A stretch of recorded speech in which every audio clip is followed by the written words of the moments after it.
பிரதோஷ வழிபாடு பார்க்கலாமா? வாங்க பார்க்கலாம். இன்றைக்கி பிரதோஷங்கிறனால 4:30க்கே சாமி கும்பிட்டுட்டு கோயிலுக்கு கிளம்பியாச்சு. காலையிலே வந்துட்டு பால் தயிரெல்லாம் வீட்டுக்கார பண்ணையில் வாங்கிட்டு வர சொல்லி வாங்கி ஃப்ரிட்ஜில் வச்சுருந்துட்டு எடுத்துகிட்டு போனேன்.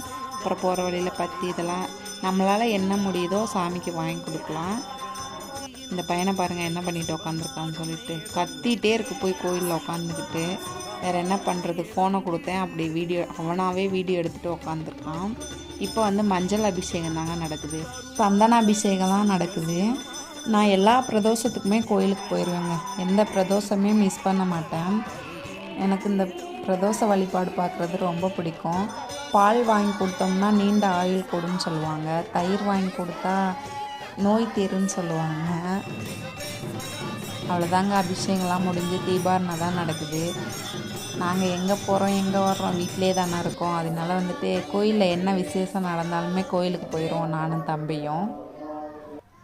அவ்வளோதாங்க, பிரதோஷ வழிபாடு தான் முடிஞ்சது. சாமி இப்படி தான் லாஸ்ட்டாக அலங்காரத்தில் இருந்தாங்க. அவ்வளோதான் ஃப்ரெண்ட்ஸ், பிரசாதம் வாங்கிட்டு வீட்டுக்கு வந்தாச்சு.